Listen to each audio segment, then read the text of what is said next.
Hello friends, आज हम आप लोगों को बताएंगे कि डॉपलर का प्रभाव क्या होता है। वैसे तो ये कॉन्सेप्ट जो है बहुत सरल है क्योंकि ये हमारे दैनिक जीवन से जुड़ा हुआ है। तो चलिए उदाहरण के साथ समझ लेते हैं कि डॉपलर प्रभाव क्या होता है। तो चलिए सबसे पहले समझ लेते हैं कि डॉपलर प्रभाव का जो परिभाषा होता है वो क्या होता है, उसके बाद समझते हैं कि डॉपलर प्रभाव क्या होता है। देखिए देखिए डॉपलर प्रभाव को कहते हैं कि ध्वनि तरंगों की जो आवृत्ति होती है। आवृत्ति का मतलब होता है जो आवाज़ होता है, यानी ध्वनि तरंगों की जो आवाज़ में होने वाला जो अपेक्षित गति है, तो उस अपेक्षित गति के कारण जो परिवर्तन होता है उसी को कहते हैं डॉपलर का प्रभाव। ठीक। अब देखिए देखिए डॉपलर प्रभाव को किसने खोज किया, तो देखिए इसको खोज किया है क्रिश्चियन क्रिश्चियन जोहान डॉपलर। ठीक, इन्होंने इसकी खोज की थी। और कब किया था? 1842 ईस्वी में। चलिए अब एग्जाम्पल के माध्यम से समझ लेते हैं कि डॉपलर प्रभाव क्या होता है। देखिए अगर मैं आपको देहाती भाषा में बताऊं तो देखिए इसका मतलब क्या होता है। देखिए डॉपलर प्रभाव को कहते हैं जैसे कि अगर कोई ट्रेन आ रही है, आपकी तरफ ट्रेन आ रही है। देखिए यहाँ पर माना कि ये कोई एक ट्रेन है, ठीक, और यहाँ पर आप क्या हो, खड़े हो।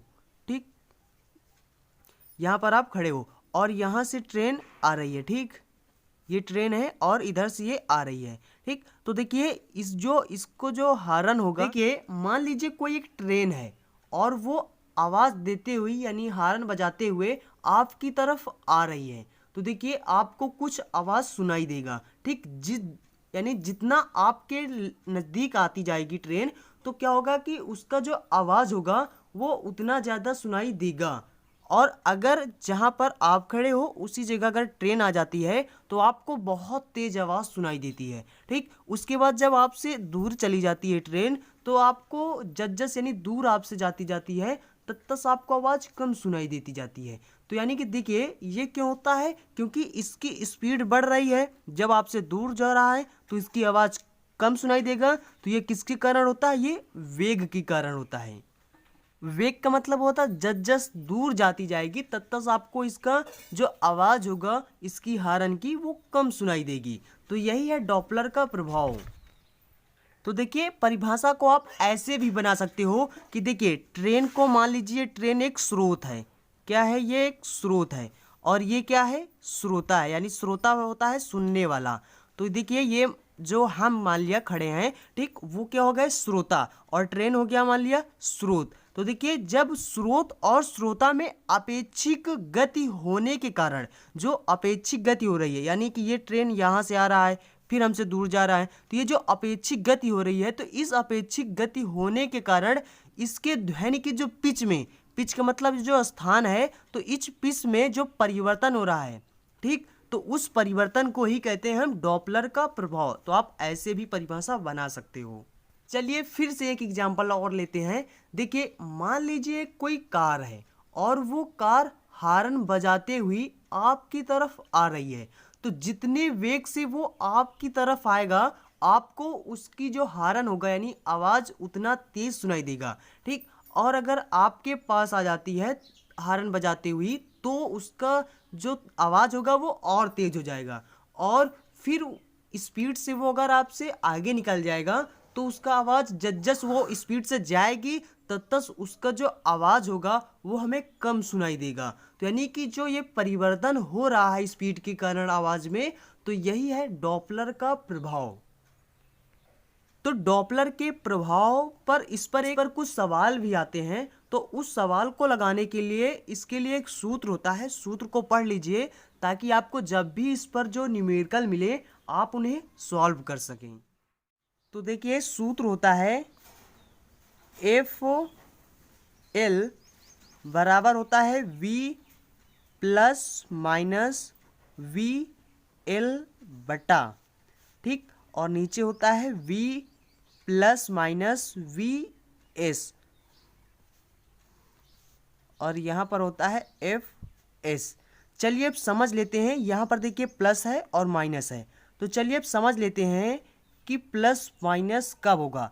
देखिए इसको समझने से पहले समझ लो कि ये एफ एल क्या है, वी क्या है, ये क्या है, ये क्या है, ये क्या है, ये क्या है, इन सब को समझ लीजिए। देखिए जो v होता है, यहाँ पर जो v है, इसका मतलब होता है ये तरंगों की चाल है।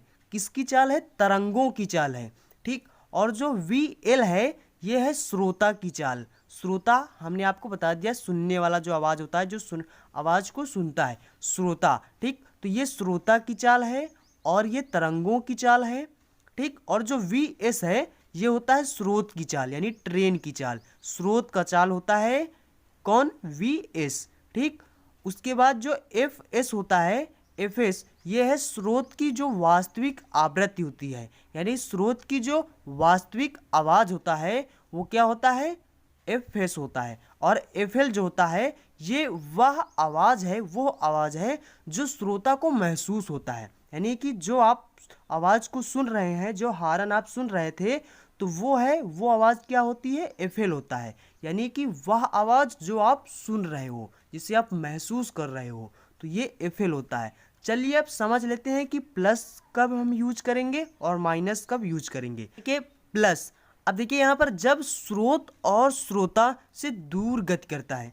चलिए इसको लिख कर आपको बता देते हैं ताकि आपको समझ में ज़्यादा आए और ज़्यादा देर तक आप याद रख सकें, क्योंकि अगर आपको हम ये बता देंगे ऐसे मुंह से तो आप तुरंत सुनेंगे और कुछ देर बाद भूल जाएंगे, इसलिए हम आपको लिखकर बता देते हैं।